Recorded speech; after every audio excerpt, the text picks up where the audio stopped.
مولاي صل وسلم دائما أبدا على حبيبك خير الخلق كلهم علي মাহফিলের সম্মানিত সভাপতি মহোদয়, আমন্ত্রিত উলামায়ে কেরাম এবং এই দরবার শরীফের মওজুদা পীর সাহেব কেবলা, সজ্জাদানশীন, দায়িত্ববান, শরীয়ত এবং তরিকতের খাদেম সহ আপনারা এই মাহফিলে যারা উপস্থিতি দিয়েছেন, রাত্র 12টা হয়ে গেছে, এখনো আপনারা আমাদের আজকের মাহফিলের প্রধান মেহমান হুজুর কেবলার নসিহা এবং হুজুর কেবলার দোয়ার অপেক্ষায় আছেন। আল্লাহ রাব্বুল আলামিনের দরবারে আমরা ফরিয়াদ করব, আল্লাহ রাব্বুল আলামিন আমাদের উপস্থিতিকে কবুল করুন, আল্লাহুম্মা আমিন। আমরা রাত্র যেহেতু অনেক হয়ে গেছে, আপনাদেরকে আমরা বেশি কষ্ট দিব না। আমি হাতে গোনা কয়েকটা কথা বলবো, তবে আপনারা আমার সাথে সাড়া দিতে হবে আমার কথায়, তাহলে কথাগুলো বলতে আমার জন্য সহজ হবে। আপনারা এই দরবার শরীফের মাহফিলে এসেছেন, তার মানে যারা এই মাহফিলে আসলেন, আমরা যারা মাহফিলে আসলাম দরবারের পক্ষ থেকে দাওয়াত পেয়ে, এটা একটা দিকে আমাদেরকে নিয়ে যায়, সেটা হচ্ছে আমরা আউলিয়া কেরামদের দরবারকে ভালোবাসি। আমার সাথে কথা বলেন। আমরা যে মাহফিলে আসলাম, আমি আসছি, আপনারা আসছেন, এবং এতক্ষণ পর্যন্ত আমরা অপেক্ষা করছি, আখিরি মোনাজাত পর্যন্ত অপেক্ষা করব। সবটার মূল এক জায়গায়, সেটা হচ্ছে আমাদেরকে এখানে সামনে কোনো নির্বাচন নাই যে নির্বাচনকে কেন্দ্র করে আমাদেরকে টাকা দেওয়া হবে, উপস্থিত জনতা জমায়েত করে, কোনো দুনিয়াবী উদ্দেশ্য নাই। একটাই, পীর আউলিয়াদের মোহাব্বত আমাদের সিনার মাঝে আছে, ঠিক কিনা বলেন? পীর আউলিয়াদের মোহাব্বত আমাদের সিনার মাঝে আছে, এই জন্য সেই মোহাব্বতের বন্ধনে টানে আমরা মাহফিলে চলে আসছি, এখন পর্যন্ত আছি। আল্লাহ যেন আমরণ ইন্তেকালের পূর্ব পর্যন্ত আমাদের সিনার মাঝে পীর আউলিয়াদের ভালোবাসা, মোহাব্বা আল্লাহ যেন অটুট রাখেন, আমরা যেন ধরে রাখতে পারি, আল্লাহুম্মা আমিন। আমি কোরআনে কারীম থেকে সূরাত আত-তাওবার একটি আয়াত তেলাওয়াত করব এবং সেই আয়াতের অধীনে কিছু আলোচনা করার চেষ্টা করব, আল্লাহ যদি আমাকে তৌফিক দান করেন। ওমা তৌফিক ইল্লা বিল্লাহ। কোরআনে কারীমের 10তম পারা সূরাত আত-তাওবা। আচ্ছা, আমি আপনাদেরকে জিজ্ঞেস করি যে কোরআনে কারীমের মাঝে আল্লাহ কয়টি সূরা নাজিল করেছেন? সামনে রমজান, কোরআন নাজিলের মাস শাহরু রমাদানাল্লাযী উনজিলা ফীহিল কোরআন। আল্লাহ বলেছেন রমজান এমন একটি মাস যে মাসে আমার আল্লাহ কোরআন নাজিল করেছেন।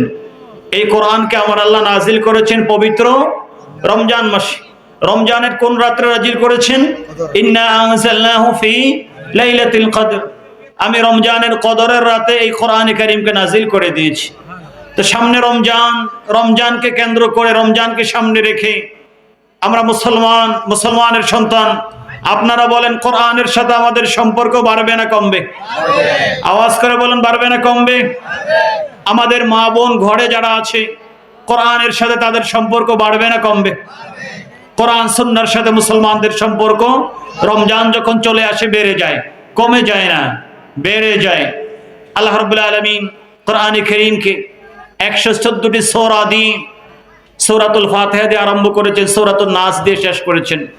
কোরআনে কারীমের 9 নম্বর সূরা সূরাতুত তাওবা 10ম নম্বর পারায়, সূরাতুত তাওবার 40 নম্বর আয়াতের মাঝে ইরশাদ হচ্ছে, আউযু বিল্লাহি মিনাশ শাইতানির রাজীম, বিসমিল্লাহির রহমানির রহিম।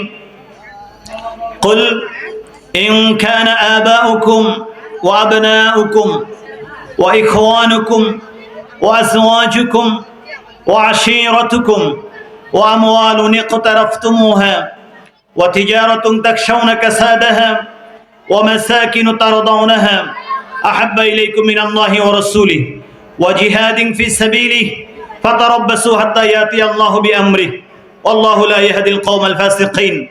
সাদাকাল্লাহু মাওলানাল আযীম ওয়া সাদাকা রাসূলুহুন নবিয়্যুল হাবিবুল কারীম। কোরআনে কারীমে সূরাতুত তাওবা এর 24 নম্বর আয়াতের ইরশাদ হচ্ছে, আল্লাহ এখানে 8 শ্রেণীর কথা উল্লেখ করেছেন। কয় শ্রেণীর কথা উল্লেখ করেছেন? 8 শ্রেণীর কথা উল্লেখ করেছেন।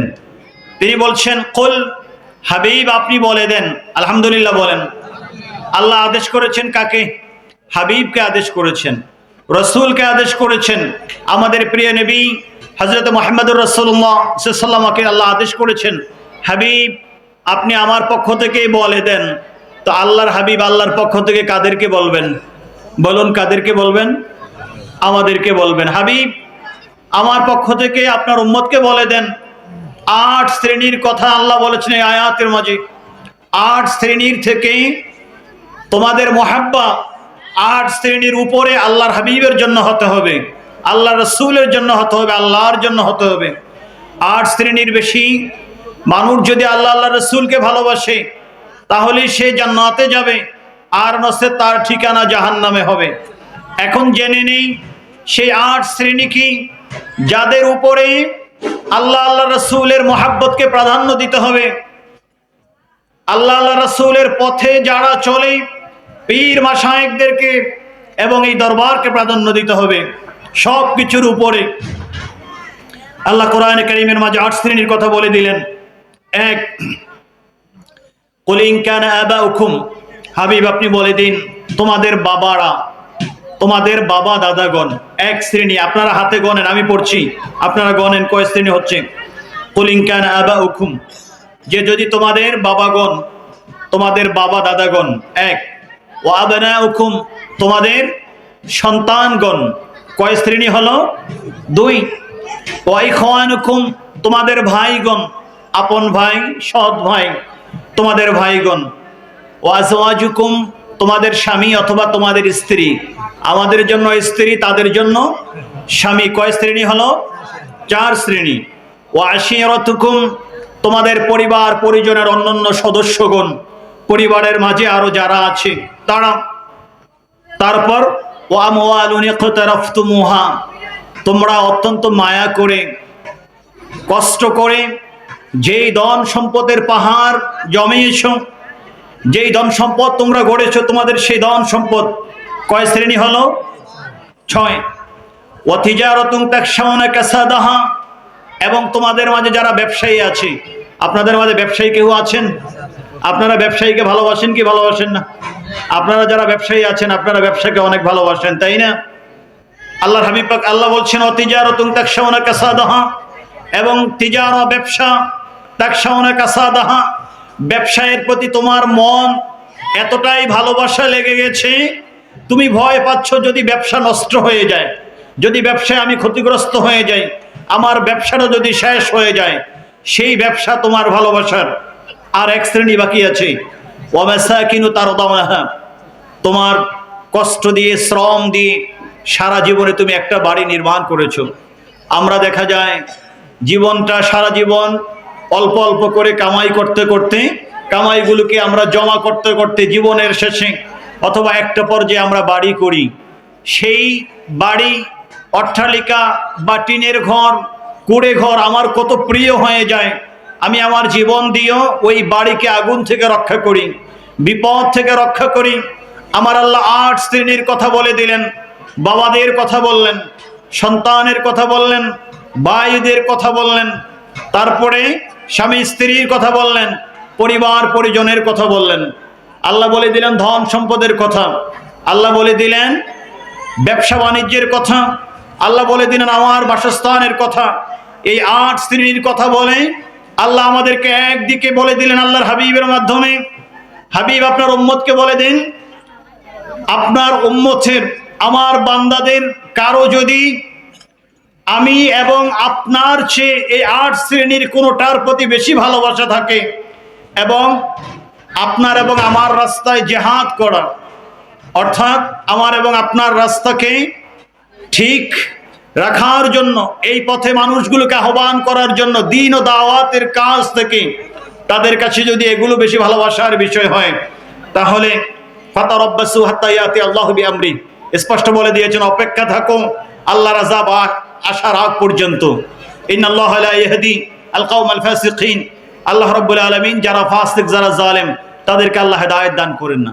কোরআনে কারীমের সূরাতুত তাওবার 24 নম্বর আয়াত থেকে স্পষ্ট আমরা কাকে ভালোবাসবো কাকে ভালোবাসবো না, ঠিক কিনা বলেন? এই আয়াতের মাধ্যমে আমরা স্পষ্ট বলে দিতে চাচ্ছি আল্লাহ যেটা বলেছেন, পৃথিবীর মানুষ শোনো, যে আল্লাহ আল্লাহ রাসূলকে ভালোবাসতে হবে নিজের বাবা মায়ের চেয়ে বেশি, ঠিক কিনা বলেন? এটা আমি বলছি না, আল্লাহ বলছি। আবার আল্লাহ বললেন আল্লাহ আল্লাহ রাসূলের ভালোবাসা হবে নিজের স্ত্রী থেকে বেশি, নিজের স্বামী থেকে বেশি। সুতরাং স্ত্রী থেকে বেশি আল্লাহ আল্লাহ রাসূলের ভালোবাসা হতে হবে, আবার স্বামী থেকে বেশি আল্লাহ আল্লাহ রাসূলের ভালোবাসা হতে হবে। আবার তিনি বলে দিলেন নিজের কলিজার টুকরা সন্তানের চেয়েও বেশি আল্লাহ আল্লাহ রাসূলকে ভালোবাসতে হবে। ব্যবসা বাণিজ্য ধন সম্পদ বাড়ি গাড়ি সব কিছুর চেয়ে বেশি আল্লাহ আল্লাহ রাসূলের ভালোবাসা লাগবে। যদি সেটা না হয় তাহলে আল্লাহ বলেছেন আযাবের অপেক্ষা করো। এখন সূরাতু আত-তাওবার মাধ্যমে এই আয়াতের আলোকে আমরা মিলিয়ে নেই, আমরা কি আযাবের অপেক্ষা করছি নাকি আমরা জান্নাতের অপেক্ষা করছি? আপনারা বলেন। আমরা এখানে যারা আছি আমাদের বাবা মা আছে, আমাদের সন্তান সন্ততি আছে, আমাদের ধন সম্পদ আছে, আমাদের বাড়িঘর আছে, আমাদের ব্যবসা বাণিজ্য আছে। আমরা কি এখন পর্যন্ত সব কিছুর চেয়ে আল্লাহ আল্লাহ রাসূলকে বেশি ভালোবাসতে পেরেছি না এখনো পারি নাই? এখনো আমরা পারি নাই। আপনি কি বলতে পারবেন বুকে হাত দিয়ে আল্লাহ আমি আপনাকে সাক্ষ্য রেখে বলছি এই দরবার শরীফ থেকে এই 8 শ্রেণীর চেয়েও বেশি আমি আমার বাবা মা আত্মীয় স্বজন স্ত্রী পুত্র সন্তান সন্ততি ব্যবসা বাণিজ্য আমার বাড়ি গাড়ি সব কিছুর চেয়ে আমি আপনাকে আপনার হাবিবকে ভালোবাসি? এটা কি বলতে পারবেন কেউ এখানে? আলহামদুলিল্লাহ, মুরব্বী একজন হাত তুলেছেন, প্রমাণ করেছেন, উনি বলেছেন ভালোবাসেন, হাত তুলে দেখিয়েছেন। আমরা যেন সকলে হাত তোলার যোগ্যতা অর্জন করতে পারি, আল্লাহুম্মা আমিন। আর নসেত অবস্থা কি হবে জানেন? কোরআনে কারীমের পরে যে কিতাবের স্থান সারা পৃথিবীর উলামায়ে কেরাম একমত পোষণ করেছেন, আসাহুল কুতুবি বাদা কিতাবিল্লাহি তাবারাকা ওয়া তাআলা সহিহুল বুখারী। পৃথিবীর মানুষ তোমরা জেনে রাখো কোরআনে কারীমের পরে যেই গ্রন্থের স্থান সেটা হচ্ছে বুখারী শরীফ। আমাদের সমাজে বুখারী শরীফ আছে কি নাই? সোনাকান্দা দরবার শরীফে বুখারী শরীফ পড়ানো হয় কি হয় না? কামিল ক্লাসে, ইফতা ক্লাসে, বিভিন্ন ক্লাসে বুখারী শরীফ পড়ানো হয়। বাংলাদেশের আলিয়া মাদ্রাসাগুলোতে কামিল ক্লাসের দিকে বুখারী শরীফ পড়ানো হয়। বুখারী শরীফ, মুসলিম, তিরমিজি, আবু দাউদ, নাসাই, ইবনে মাজাহ, মুআত্তা মালিক সহ হাদিসের অসংখ্য অগণিত কিতাব। বুখারী শরীফের মাঝে হাদিস আসছে হযরতে সরকারে কায়নাত হযরত ওমর রাদিয়াল্লাহু তাআলাকে সাথে নিয়ে হাঁটছেন। কাকে নিয়ে হাঁটছেন? হযরত ওমর ফারুক রাদিয়াল্লাহু তাআলা ইসলামের দ্বিতীয় খলিফাকে সাথে নিয়ে হাঁটছেন। আর সরকারে কায়নাত এভাবে হাত ধরে আছেন। আলহামদুলিল্লাহ বলেন। আল্লাহর হাবিব যদি কারো হাত ধরে হাঁটেন ওই ব্যক্তির মতো সৌভাগ্যবান ব্যক্তি পৃথিবীতে আর কেউ আছে? ধরুন আমি পীর সাহেব কেবলা হুজুরের কথা বলছি। এই দরবারে যিনি পীর সাহেব কেবলা হুজুর আছেন এবং যিনি সোনাকান্দা দরবার শরীফে পীর সাহেব কেবলা হুজুর আসলেন, এখন ওনারা যদি কোনো মুরিদের হাত ধরে হাঁটেন ওই মুরিদের জন্য এটা কি সৌভাগ্যের বিষয় নাকি দুর্ভাগ্যের বিষয়? এটা মুরিদ খুশি হবে না বেজার হবে? আর সেই জায়গায় যদি সরকারে কায়নাত হাত ধরে হাঁটেন, আল্লাহু আকবার বলেন। সরকারে কায়নাত হযরত ওমর রাদিয়াল্লাহু তাআলার হাত ধরছেন, হাত ধরে একসাথে হাঁটছেন, চলো একসাথে হাঁটছেন। আর সরকারে কায়নাত হাদিস বলছেন, যে হাদিসটাকে ইমাম বুখারী রাহমাতুল্লাহ আলাইহি বুখারী শরীফে বর্ণনা করেছেন, ইমাম মুসলিম রাহমাতুল্লাহ আলাইহি মুসলিম শরীফে বর্ণনা করেছেন, ইমাম তিরমিজি সুনানে তিরমিজির মাঝে সাইয়্যিদুনা আনাস রাদিয়াল্লাহু তাআলা আনহু কখনো বর্ণনা করেছেন, কখনো হাদিস খানাকে হযরত সাইয়্যিদুনা আবু হুরায়রা রাদিয়াল্লাহু তাআলা আনহু বর্ণনা করেছেন।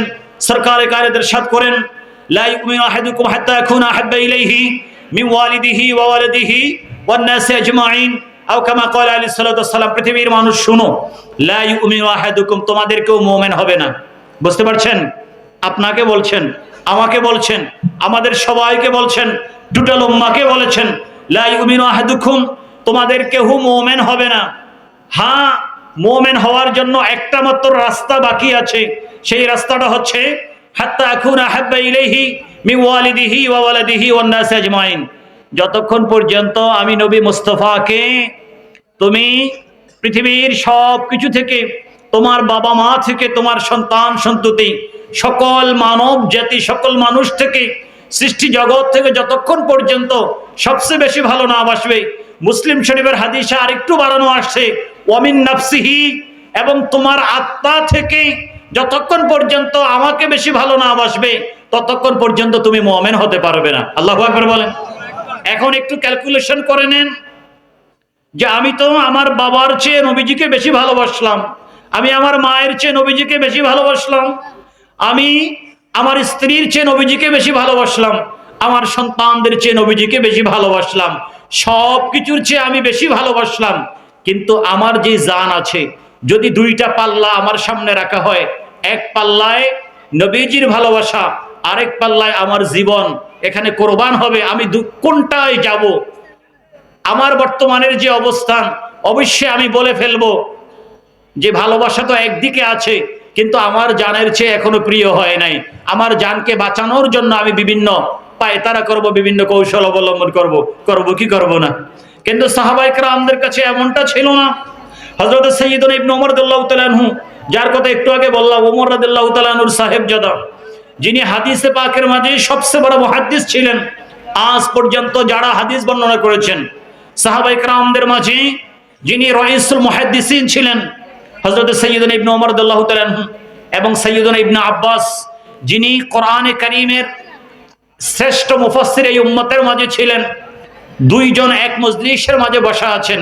এই যে আমার মুরব্বীরা দীর্ঘক্ষণ বসে আছেন মজলিসে, পাটা নিচের দিকে, অর্থাৎ পাটাকে চাপা দিয়ে বসে থাকেন। আপনি দেখবেন যখন আমরা পাটাকে চাপা দিয়ে বসে থাকবো, দীর্ঘক্ষণ পরে আমি যখন উঠার চেষ্টা করব, আমি আর পাটাকে নাড়াতে পারবো না। এমনটা হয় কি হয় না? আমি পা নাড়াতে পারি না, মনে হচ্ছে যেন আমার পাটাকে কি একজনে চাপ দিয়ে ধরে রাখছে, পা ঝিঝি চলে আসছে, ঝিঝি মানে পায়ের মাঝে চলে আসছে। তো হযরত ইবনে ওমর রাদিয়াল্লাহু তাআলা আনহু যখন মজলিসে বসা ছিলেন দীর্ঘক্ষণ, এখন উঠবেন, পা নাড়াতে পারছেন না। হযরত ইবনে আব্বাস রাদিয়াল্লাহু তাআলা আনহু, শ্রেষ্ঠ মুফাসসির, তিনি বললেন, ভাই ইবনে ওমর, আমি তোমাকে চিকিৎসা দিচ্ছি, এটার জন্য ফার্মাসিতে যাওয়া দরকার নাই। ফার্মাসি কোথায় পাবে? ব্যথার ট্যাবলেট খাওয়া দরকার নাই, আমি তোমাকে রুহানি চিকিৎসা দিচ্ছি। আলহামদুলিল্লাহ বলেন। এখানেই চিকিৎসা, দূরে যাওয়া দরকার নাই। ইবনে আব্বাস রাদিয়াল্লাহু তাআলা বললেন, উযকুর আহাব্বান নাসি ইলাইকা, হে ইবনে ওমর রাদিয়াল্লাহু তাআলা আনহু, আমি তোমাকে বলছি যে তোমার কাছে আহাব্বান নাস, মানব জাতির মাঝে, আহাব্বা আন নাসি, মানুষের মাঝে যিনি সবচেয়ে প্রিয়, এমন একজন ব্যক্তিকে তুমি একটু ডাক দিয়ে দেখো, স্মরণ করে দেখো, দেখবে তোমার পায়ের এই রোগটা দূর হয়ে যাবে। আল্লাহু আকবার বলেন। এখন ইবনে ওমর রাদিয়াল্লাহু তাআলার সামনে অনেকগুলো অপশন চলে আসলো। ওনাকে বলা হলো সবচেয়ে প্রিয় যেই ব্যক্তি, তাকে আপনি আহ্বান করেন। ইবনে ওমর রাদিয়াল্লাহু তাআলার কাছে ওনার বাবা প্রিয়, ইবনে ওমর রাদিয়াল্লাহু তাআলার কাছে ওনার মা প্রিয়, ইবনে ওমর রাদিয়াল্লাহু তাআলার কাছে ওনার সন্তান প্রিয়, ইবনে ওমর রাদিয়াল্লাহু তাআলার কাছে ওনার স্ত্রী প্রিয়, ইবনে ওমর রাদিয়াল্লাহু তাআলার কাছে ওনার ভাই বোন প্রিয়, আত্মীয় স্বজন প্রিয়। এখন তিনি কাকে ডাক দিবেন? তিনি বাবাকে ডাক দিতে পারেন, তিনি মাকে ডাক দিতে পারেন, তিনি সন্তানকে ডাক দিতে পারেন, তিনি আপন স্ত্রীকে ডাক দিতে পারলেন। কিন্তু কিছুক্ষণের মধ্যে দেখা গেল ভিন্ন একটা ডাক চলে আসলো, যেই ডাকটা স্বাভাবিকভাবে মানুষ দেয় না। তিনি সাথে সাথে ডাক দিয়ে দিলেন, ইয়া মুহাম্মদ ইয়া রাসূলুল্লাহ। আল্লাহু আকবার বলেন। বলা হলো আপনার কাছে সবচেয়ে প্রিয় ব্যক্তিকে ডাক দেন। তিনি ডাক দিলেন, ইয়া মুহাম্মদ ইয়া রাসূলুল্লাহ, আল্লাহর হাবিবকে ডাক দিলেন। কারণ সাহাবায়ে কেরাম, ওনাদের কাছে মায়ের চেয়ে বাবার চেয়েও বেশি আল্লাহর হাবিব প্রিয়, সন্তানের চেয়ে স্ত্রীর চেয়েও বেশি আল্লাহর হাবিব প্রিয়, এমনকি ওনাদের জানের চেয়েও বেশি আল্লাহর হাবিব প্রিয়। ঠিক কিনা বলেন? এই জন্য সাহাবায়ে কেরাম প্রত্যেকটা ইস্যুতে, প্রত্যেকটা কাজে ওনারা বলে ফেলতেন, ফেদাকা আবি ওয়া উম্মি ইয়া রাসূলুল্লাহ, ইয়া রাসূলুল্লাহ ফেদাকা আবি ওয়া উম্মি ওয়া নাফসি, ইয়া রাসূলুল্লাহ আমার নফস আপনার জন্য কুরবান। শুধু আমার নফস না ইয়া রাসূলুল্লাহ, আমার বাবা আপনার কদম মোবারকে কুরবান, আমার মা আপনার কদম মোবারকে কুরবান। প্রতিটি মুহূর্তে আল্লাহর হাবিবের জন্য একে একে তিনটি আত্মাকে সাহাবায়ে কেরাম কুরবান করতেন। প্রথমে নিজের আত্মাকে কোরবান করতেন, তারপরে বাবার আত্মাকে কোরবান করতেন, তারপরে মায়ের আত্মাকে কোরবান করতেন। এখন আপনারা বলেন, ওই সাহাবীদের কাছে প্রত্যেকটি মুহূর্তে যেহেতু নিজেদের নফস রহমাতুল্লিল আলামিনের কদমে কোরবান করতেন, বাবা মাকে কোরবান করতেন, ওই সাহাবীদের কাছে অবশ্যই এই সৃষ্টি জগতে আল্লাহর হাবিব সবচেয়ে প্রিয় হবে, এছাড়া অন্য কেউ কিছু হতে পারে না। ঠিক কিনা বলেন? এজন্য হযরত ইবনে ওমর রাদিয়াল্লাহু তাআলা তিনি ডাক দিলেন, ইয়া মুহাম্মদ ইয়া রাসূলুল্লাহ। তিনি যখন এই ডাক দিলেন, হাদিস যারা বর্ণনা করতেন সাহাবী বলছেন, ফাকা আন্নামা নুশিতা মিন ইকালিন, মনে হচ্ছে এতক্ষণ পর্যন্ত রশি দিয়ে ওনার পাটাকে বেঁধে রেখেছিল। যখন ইয়া রাসূলুল্লাহ বলে ডাক দিয়েছে, মনে হচ্ছে কে যেন তাড়াতাড়ি এসে রশির বাঁধনটা খুলে দিয়েছে, ওনার পা ভালো হয়ে গেছে। এতক্ষণ পর্যন্ত পায়ের মাঝে যে রোগ ছিল, ইয়া রাসূলুল্লাহ ডাক দেওয়ার বরকতে আল্লাহ সেই রোগটা দূর করে দিয়েছেন। সুবহানাল্লাহ বলেন। হাদিস তো দেখালাম আল্লাহর হাবিবের ভালোবাসার, এখান থেকে আরেকটা জিনিস চলে আসলো। পোস্টারের উপরে দেখেন, একদিকে নারায়ে তাকবীর, আরেকদিকে নারায়ে রিসালাত। নারায়ে তাকবীরের সাথে আল্লাহু আকবার, আর নারায়ে রিসালাতের সাথে ইয়া রাসূলুল্লাহর স্লোগান। সুতরাং আজ থেকে এটা বলবেন না ইয়া রাসূলুল্লাহ বলা জায়েজ নাই। বুঝতে পারছেন? এটা বলার কোনো সুযোগ আছে? এটা বলেন না। যদি কেউ বলে আমরা সেটা শুনবো না, কারণ আল্লাহর হাবিবের সাহাবায়ে কেরামদের আমল থেকে প্রমাণিত, আল্লাহর হাবিব দুনিয়া থেকে অনেক আগেই পর্দা করেছেন। তিনি তখন দুনিয়াতে নাই, বাহ্যিক হায়াতে নাই, রওজা আতহারে শুয়ে গেছেন। ইমাম বুখারী রাহমাতুল্লাহি আলাইহি বুখারী শরীফের বাহিরে অনেকগুলো কিতাব লিখেছেন। তার মাঝে অন্যতম একটি কিতাব হচ্ছে আল আদাবুল মুফরাদ। আল আদাবুল মুফরাদ শব্দের অর্থ হচ্ছে মুমিনদের জীবনের বিশেষ বৈশিষ্ট্য। আমি আপনাদেরকে অনুরোধ করব, আল আদাবুল মুফরাদ এই কিতাবটির বাংলা অনুবাদ বের হয়েছে, আর ভিন্ন ভাষায় পড়তে চাইলে তো আছে। বাংলা অনুবাদটি আপনারা সংগ্রহ করে, ইসলামিক ফাউন্ডেশন থেকে তারা মোটামুটি করে ভালো একটি বাংলা অনুবাদ বের করেছেন, আপনারা সেটা নিতে পারেন, অথবা ওলামায়ে কেরাম যারা আছেন ওনাদেরকে দেখিয়ে নিতে পারেন। মুমিনদের জীবনের দৈনন্দিন শিষ্টাচার কি হতে পারে। ইমাম বুখারী রাহমাতুল্লাহি আলাইহি হুকুম আহকাম আকায়েদের জন্য কিতাব লিখে দিলেন আমাদের সামনে। সহিহ বুখারী কিতাব লিখে এই জগতের মাঝে শ্রেষ্ঠতম মুহাদ্দিস হিসেবে জায়গায় তিনি চলে আসছেন। আবার তিনি আদাবুল মুফরাদ কিতাব লিখে আমাদের ছোট্ট ছোট্ট যারা সন্তান, কিশোর, যুবক এবং আমাদের জীবনে প্রত্যেকটা পদে আমাদের কি আদব হবে এটা তিনি হাদিস ভিত্তিক আমাদেরকে জানিয়ে দিয়ে গেছেন। সেখানেই এই আলোচনাটা যেটা করলাম, সেখানেই তিনি কিতাবের মাঝে তুলে ধরলেন। একটা অধ্যায় তিনি নিয়ে আসলেন। অধ্যায়ের নাম হচ্ছে বাবু মা ইউকালু ইনদামা খাদিরাত রিজলু আহাদিন। কেউ যখন দীর্ঘক্ষণ বসে থাকার ফলে তার পায়ের মাঝে এভাবে ধরে যাবে, রক্ত জমাট হয়ে যাবে, সে কি বলবে, কি বললে তার এটা চলে যাবে। সেখানে হাদিস আকারে চলে আসছে, ইয়া মুহাম্মদ ইয়া রাসূলুল্লাহ নারায়ে রিসালাতের স্লোগান যখন দিবে, সাথে সাথে তার পায়ের রোগ ভালো হয়ে যাবে। আলহামদুলিল্লাহ বলেন। এটা প্রমাণিত সত্য, ইমাম বুখারী হাদিসকে এনেছেন, এটা আমাদের আমল হবে। পাশাপাশি আল আদাবুল মুফরাদ থেকে আরেকটি কথা বলে পিছনের আলোচনার দিকে যাচ্ছি। আদাবুল মুফরাদের মাঝে ইমাম বুখারী অনেকগুলো হাদিস এনেছেন, অনেক বিষয়ের আলোচনা করেছেন, হাজার বিষয়ের অবতারণা। তার মাঝে একটা আদব হচ্ছে সন্তানদের জন্য আদব, মুরিদদের জন্য আদব, ছাত্রদের জন্য আদব, এভাবে যারা ছোট তাদের জন্য আদব, তারা মুরব্বীদের সাথে কিভাবে আচরণ করবে। একটা আচরণ পদ্ধতি হচ্ছে সন্তান যখন সুযোগ পাবে মা বাবার কদমে পড়ে যাবে, মা বাবার কদমে পড়ে পড়ে মা বাবার কদম চুমু খাবে, যেটাকে আমরা কদম বুসি বলি। আলহামদুলিল্লাহ বলেন। আজকে দেখেন মা বাবা অভিযোগ করে যে সন্তান কথা শুনে না। আমি বলবো সেই মা বাবাকে, যেই মা বাবা অভিযোগ করে সন্তান আমার কথা শুনে না, মা বাবা আমি আপনাকে বলছি, আপনি আপনার সন্তানকে কদম বুসির প্র্যাকটিস করান। যেই সন্তান ছোট্টবেলা থেকে তার মায়ের এবং বাবার পায়ের কদম ধরে, পা ধরে, কদম ধরে চুমু খাইতে শিখে, ওই সন্তান জীবনে বড় হয়ে পিতামাতার অবাধ্য হয় না। একটু প্র্যাকটিস করে দেখেন। যে সকল ঘরে সন্তান বাবা মায়ের কদম বুসি করে, ওই সকল ঘরের সন্তান কখনো অবাধ্য হয় না। আমি কি মিথ্যা বলেছি? কিন্তু কদম বুসির বিরুদ্ধে ফতুয়া খাইতে খাইতে খাইতে খাইতে এদেশের মানুষ এখন কদম বুসি ভুলে গেছে। ভুলে গেছে কিনা? না বাবা মাকে কদম বুসি করছে, না পীর ও মুর্শিদকে কদম বুসি করছে, না কোনো টিচার ওস্তাদকে কদম বুসি করছে।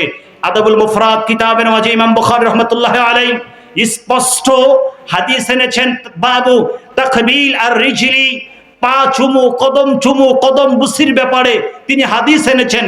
ইমাম তিরমিজি রাহমাতুল্লাহ আলাইহি তিরমিজি শরীফে কদম বুসির ব্যাপারে হাদিস এনেছেন।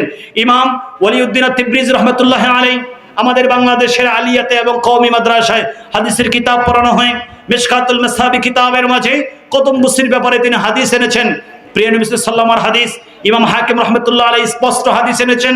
ইমাম হাকিম রাহমাতুল্লাহ আলাইহি হাদিস পাকে বিশুদ্ধ সনদে হাদিস এনে তিনি বললেন, যা আরবিয়ুন ইলা নবী সাল্লাল্লাহু আলাইহি সাল্লাম, যে একজন গ্রামের, আমরা সব মানুষ কিন্তু গ্রামে বসবাস করে না, আবার সব মানুষ শহরেও বসবাস করে না। একদল মানুষ শহরের, একদল মানুষ গ্রামের। তো গ্রামের মানুষগুলো স্বাভাবিকভাবে একটু সরল হয়, সাধারণ হয়, একটু শহরের মানুষ থেকে তাদের আচরণ পদ্ধতি আলাদা হয়, তারা একটু স্বাভাবিকভাবে আলা বলা হয়, আচরণবিধি অনেক ক্ষেত্রে ভালো করে জানে না। তো সরকার বসা আছেন, সরকারের দরবারে ওই সময়ের একজন বেদুইন চলে আসলেন। যা আরবি ইউনিয়ন নবী সাল্লামা, আল্লাহ হাবিবের দরবারে একজন বেদুইন আসলেন, এসে বললেন, ইয়া রাসূলুল্লাহ, আমি আপনাকে ভালোবাসতে চাই এবং ভালোবাসার পরিমাণটা বাড়াতে চাই। আল্লাহু আকবার বলেন। আরে বাবা, আমরা তো আল্লাহর হাবিবকে ভালোবাসতে চাই না, ভালোবাসার জন্য যেই কাজগুলো মিলাদ শরীফের আয়োজন করা বিরুদ্ধে ফতোয়া দিয়ে বন্ধ করে দেই, ওসিলা ধরা বিরুদ্ধে ফতোয়া দিয়ে বন্ধ করে দেই, রওজা আথারে দূরে দৌড়িয়ে যাওয়া, জিয়ারত করতে যাওয়া বিরুদ্ধে ফতোয়া দিয়ে বন্ধ করে দেই, তাবাররুকের আয়োজন করা, পীর মুরিদদের দরবারে যাওয়া, আরো বিভিন্ন আয়োজন আছে, আমরা তো ফতোয়া দিয়ে দিয়ে বন্ধ করে দিই, ঠিক কিনা বলেন? আর সাহাবায়ে কেরাম আল্লাহ হাবিবের দরবারে আসতেন, ইয়া রাসূলুল্লাহ আমাকে কিছু দেখান, আর ইনি শাইয়ান আজদাদু বিহি ইয়াকিনা, আমি চাই আপনার প্রতি আমার ভালোবাসা আরো বেড়ে যাক। আল্লাহু আকবার বলেন। তো সাহাবী যদি আল্লাহর হাবিবকে দেখে তিনি যদি চান আল্লাহর হাবিবের ভালোবাসা বাড়াতে, তো আমি তো ১৫০০ বছর পরে আসলাম, আমি তো স্বপ্নও দেখি নাই, এমনও দেখি নাই, আল্লাহর হাবিবের প্রতি ভালোবাসা আমার বাড়ানো দরকার আছে কি নাই? আরো বেশি নাই? সাহাবায়ে কেরামের যদি দরকার হয়, আমার তো আরো বেশি দরকার, কি বলেন? সাহাবী আসলেন আল্লাহর হাবিবের দরবারে, আরিনি শাইয়ান আজদাদু বিহি ইয়াকিনা, আমাকে এমন কিছু দেখিয়ে দেন আমি যেটা দেখে আপনার প্রতি আমার ইয়াকিন, ভালোবাসা, বিশ্বাস আরো বেড়ে যাবে। আল্লাহর হাবিব পাক সাল্লাল্লাহু আলাইহি ওয়াসাল্লাম সাহাবীকে বললেন, বেশি কিছু করা দরকার নাই, ইযহাবি ইলা তিলকা শাজারা, ওই যে দেখো একটা গাছ দেখা যায়, ওই গাছের কাছে তুমি চলে যাও, ফাসাল্লিম আলাইহা, ওই গাছকে আমার পক্ষ থেকে সালাম দাও। আল্লাহু আকবার বলেন। আমার আলোচনা বুঝতে পারছেন? আমি বেশিক্ষণ কষ্ট দিব না, কিন্তু কথা বলতে হবে আমার সাথে। আপনারা বুঝতে পারতেছেন যে আমি যদি আপনাদেরকে বলি ওই গাছের কাছে যান, গাছকে গিয়ে বলেন আমার পক্ষ থেকে সালাম দাও, তাহলে আপনারা আমাকে পাগল বলবেন, ঠিক কিনা? আমাকে পাগল বলবেন কি বলবেন না? কারণ গাছ কি আমার সাথে কথা বলতে পারবে? আবার আমি গাছের সাথে কথা বলতে পারবো?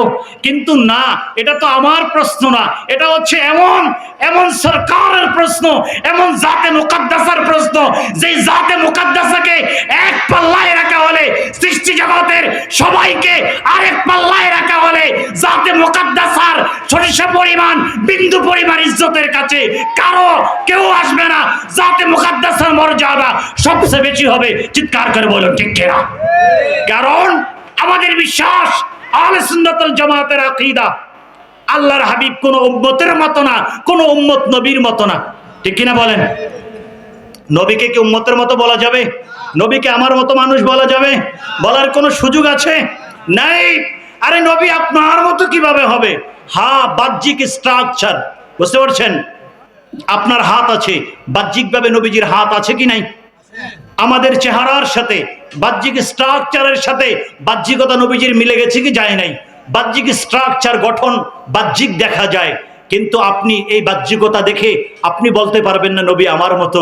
কারণ সরকারে কায়াত স্পষ্ট বলে দিয়েছেন, সহিহ বুখারীর হাদিস, মুসনাদ আহমদের হাদিস, শোনো শোনো, লাস্তু কাহায়াতিকুম, আমি নবী স্পষ্ট বলে দিচ্ছি তোমাদেরকে, আকীদা ঠিক করো, বিশ্বাস ঠিক করো আমার ক্ষেত্রে, আমি তোমাদের কারো মতো না, তোমরা আমি নবী মুহাম্মদুর রাসূলুল্লাহ সাল্লাল্লাহু আলাইহি ওয়াসাল্লামের মতো না। আল্লাহু আকবার বলেন।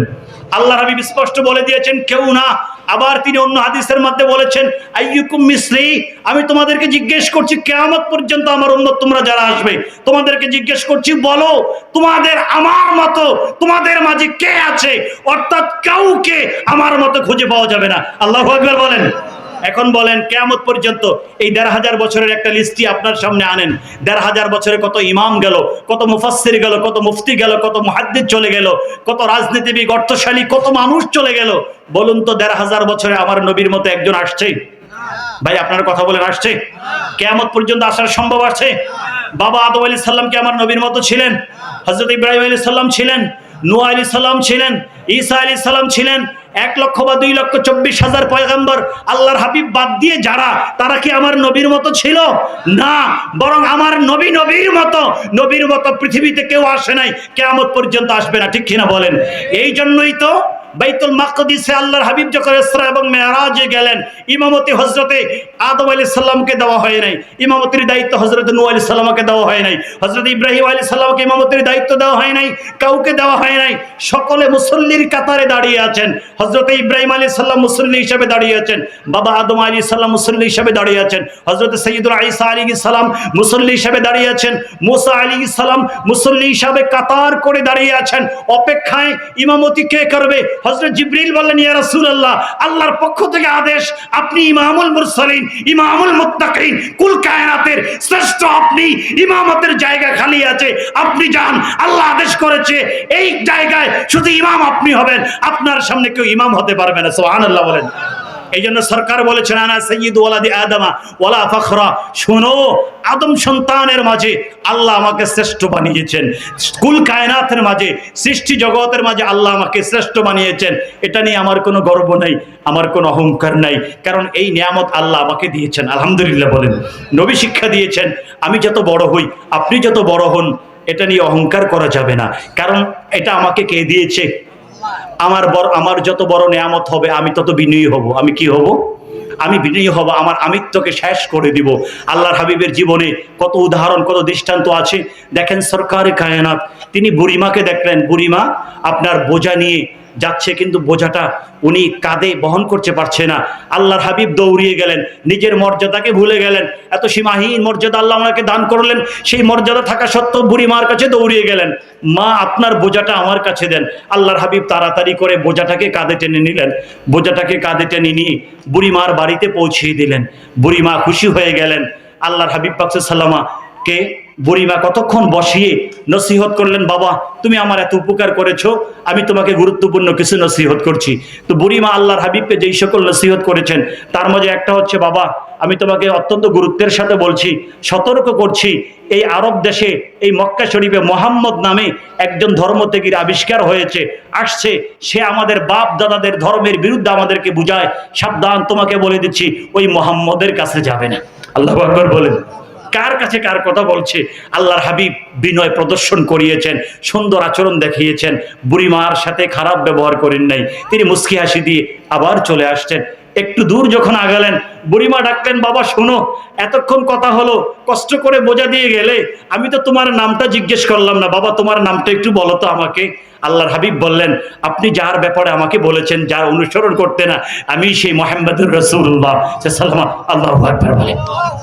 এখন দেখেন আল্লাহর হাবিব বুড়িমার অবস্থা কি হতে যাচ্ছে। যেই বুড়িমার বাড়িতে তিনি কাঁধে বোঝা বহন করে নিয়ে আসলেন, বুড়িমা জানতো তিনি মানুষের ক্ষতি করেন, বুড়িমা জানতো মানুষটা ভালো না, বুড়িমা জানতেন গালাগালি করে, বুড়িমা জানতেন মানুষকে এদিক থেকে সেদিকে নেয়, সমাজের মাঝে বিশৃঙ্খলা করে, মানুষ থেকে আলাদা করে।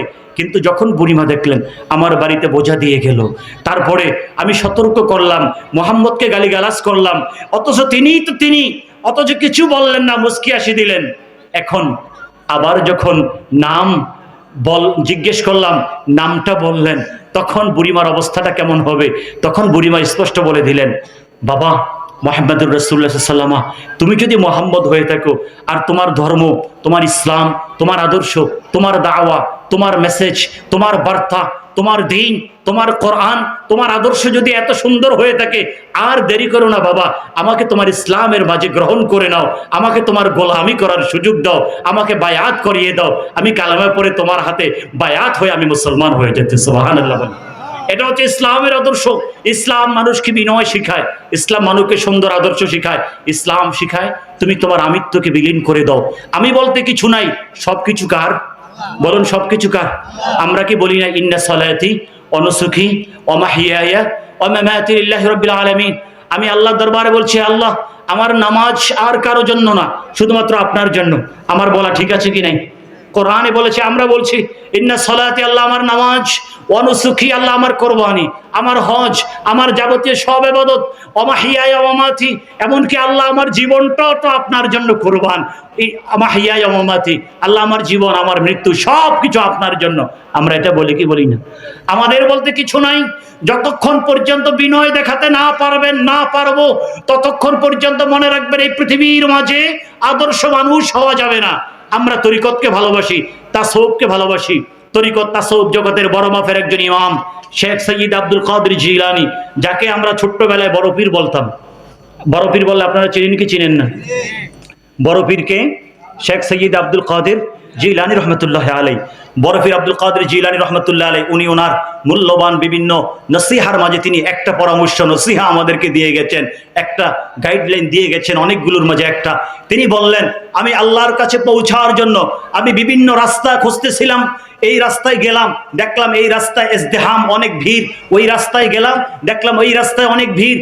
এভাবে আমি প্রত্যেকটি রাস্তায় চললাম, যেই রাস্তায় চলছি আল্লাহর কাছে পৌঁছার জন্য প্রত্যেকটা রাস্তায় দেখলাম মানুষের অভাব নেই, মানুষগুলো ভিড় করছে। আমি দেখলাম একটা রাস্তা বাকি আছে, ওই রাস্তায় খুব কম মানুষ পাওয়া যায়। সেই রাস্তা হচ্ছে নিজের হাস্তিকে মিটিয়ে দেওয়া, নিজের আমিত্বকে মিটিয়ে দেওয়া, নিজেকে মাটির সাথে মিশিয়ে যাওয়া। আমি বলতে কিছু নাই, মাটির চেয়ে আমার মর্যাদা, মাটির চেয়ে আমার মর্যাদা বেশি। আমার মাথা সবসময় নিচের দিকে থাকবে, উপরের দিকে না। আমি দেখলাম এটাকে বলা হয় তাওয়াদু, বিনয়। আমি যখন এই রাস্তা দিয়ে চলতে লাগলাম, আমি দেখলাম এই রাস্তায় মানুষ কম, ভিড় নাই, এই রাস্তায় চলতে লাগলাম, আমি তাড়াতাড়ি আমার রবের দরবারে পৌঁছে গেলাম। সুবহানাল্লাহ বলবেন না? বিনয় মানুষকে অহংকার ভুলিয়ে দেয়, বিনয় মানুষকে বড়ত্ব ভুলিয়ে দেয়, বিনয় মানুষকে শিক্ষা দান করে, কিছু না। আর এগুলো আউলিয়া কেরামদের দরবারে আসলে শিখা যায়।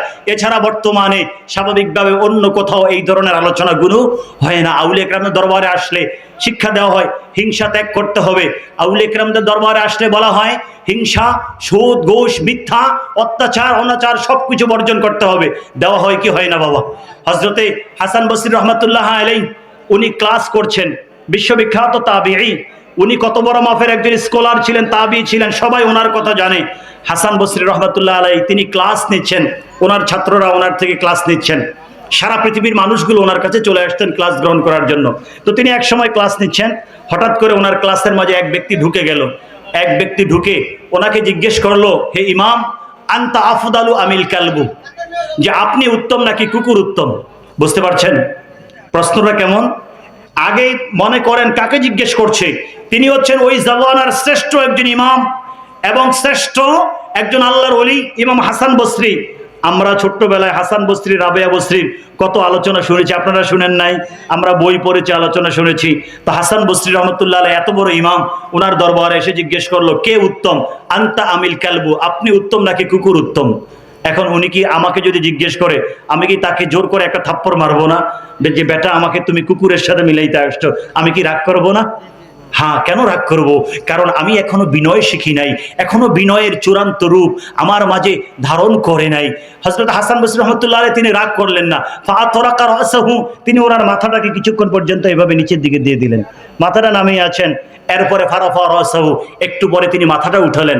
মাথাটা উঠানোর পরে তিনি বলে ফেললেন, শুনো, আগামীকাল অর্থাৎ কিয়ামতের ময়দানে আমি যদি ফুলসিরাত পার করে জান্নাতে যেতে পারি, তাহলে আমি হাসান বসরি কুকুর থেকে উত্তম।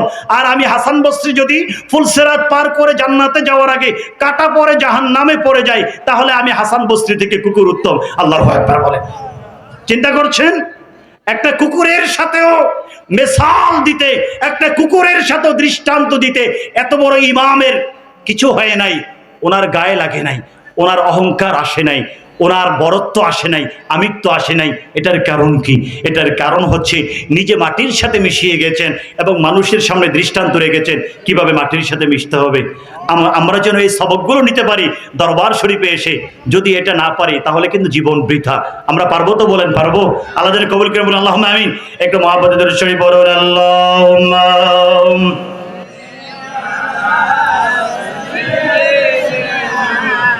مولانا محمد।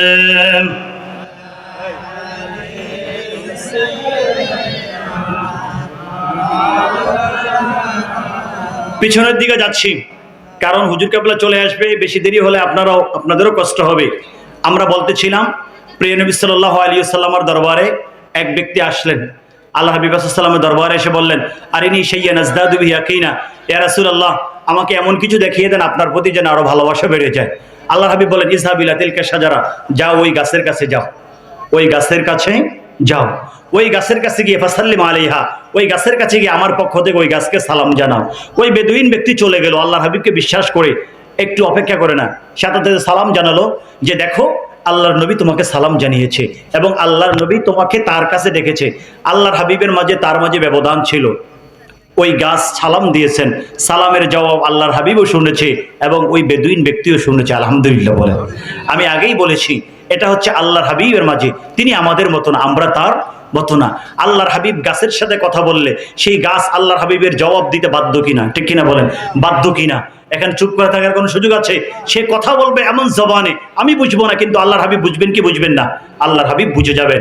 ঠিক শুধু এটাই কি, চন্দ্র সূর্য পৃথিবীতে যে চন্দ্র সূর্যের উপরে আজ পর্যন্ত কেউ কর্তৃত্ব করতে পারে নাই, সরকারের ইশারার কাছে চন্দ্র সূর্য পর্যন্ত গোলামি করেছে। আল্লাহু আকবার বলে, সূর্যকে আদেশ করেছে।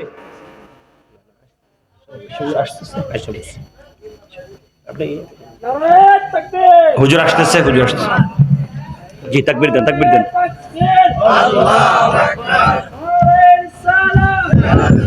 নারে তাকবীর, নারে রিসালাত, পিশার কেবলার আগমন, নারে তাকবীর, সোনাকান্দা দরবার শরীফ, মুকররমপুর নুরুল হুদা দরবার শরীফ, সোনাকান্দার আলা হযরত পিশার কেবলা।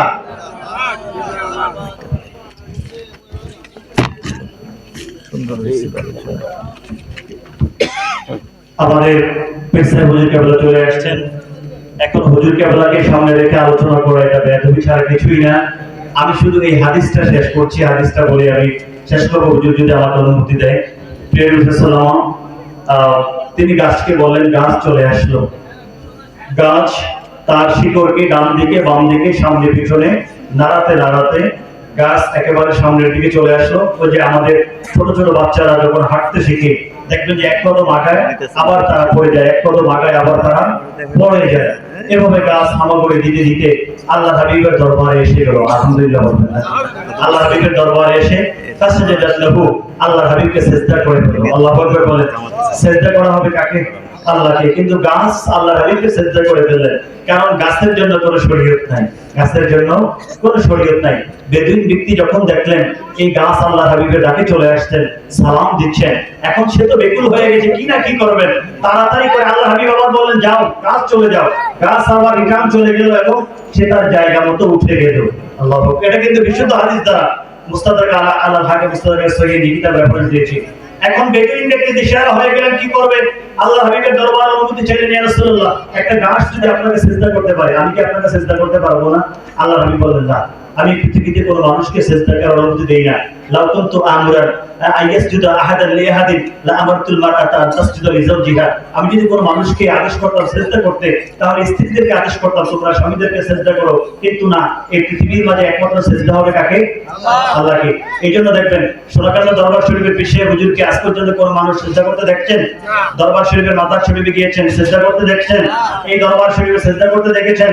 হক্কানি আউলিয়া কিরামদের দরবার শরীফে কোনো পীরকে সিজদা করা হয় না। বুঝতে পারছেন? সিজদা করা হবে কাকে? এই জন্য আমরা কোন পীরকে, কোন মানুষকে সিজদা করি না, আমরা মাজারকে, কবরকেও সিজদা করি না। এই জন্য আমরা তাদের দাঁত ভাঙে জবাব দিই যারা আমাদেরকে বলে মাজার পূজারী। বুঝতে পারছেন? আমরা মাজার পূজা করি না, আমরা মাজারে সিজদা করি। যাই হোক, এখানে হাদিসের মাঝে বুঝিয়ে দেওয়া হলো আল্লাহ হাবিব সিজদার অনুমতি দেন নাই। তখন সাহাবী অনুমতি চাইলেন, ইয়া রাসূলুল্লাহ সিজদার যেহেতু অনুমতি নাই, তাহলে আমাকে কদম বুসের অনুমতি দেন। ফাআদিনা লাহু, আল্লাহ হাবিব তাকে কদম বুসের অনুমতি দিলেন। আলহামদুলিল্লাহ বলে। এখানে পার্থক্য হয়ে গেল, আপনি পীর সাহেব হুজুরের কদম বুসি করবেন, এটা সিজদা না। সিজদার অনুমতি আল্লাহ হাবিব দেন নাই, সাথে সাথে তিনি কদম বুসের অনুমতি দিলেন। তার মানে বোঝা যাচ্ছে সিজদা ভিন্ন জিনিস, কদম বুসি আরেক জিনিস। কদম বুসি যত করবেন তত আল্লাহ খুশি হবে, রাসূল খুশি হবে। এটা সুন্নাহ।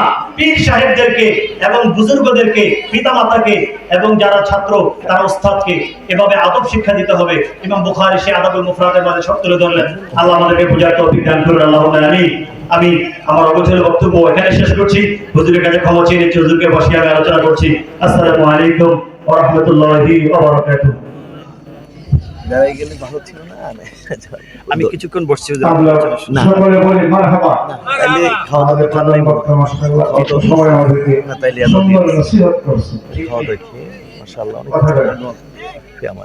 আল্লাহ আমাদেরকে এখন আমাদের মাঝে সামনে দাও, সামনে দাও।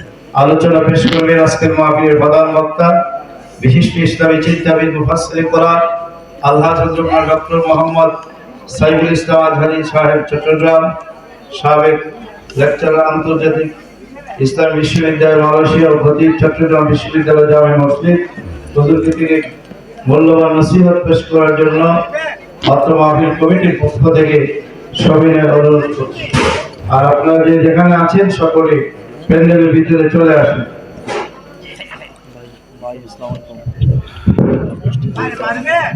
আসসালামু আলাইকুম ওয়া রাহমাতুল্লাহি ওয়া বারাকাতুহু। আউযু বিল্লাহি মিনাশ শাইতানির রাজীম। বিসমিল্লাহির রহমানির রহিম।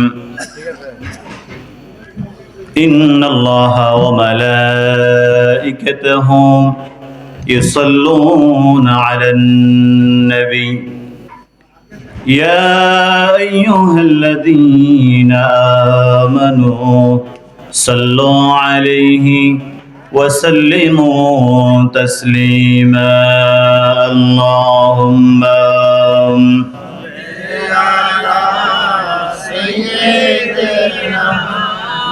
مولانا محمد على آله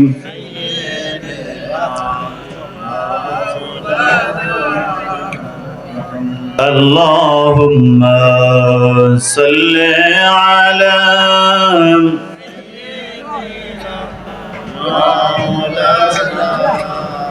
محمد على آل سيدنا مولانا محمد بلغ العلا بكماله كشف الدجى بجماله حسنت جميع خصاله صلوا عليه وآله سلموا يا قوم بل صلوا على صدر الأمين مصطفى ما جاء إلا رحمة للعالمين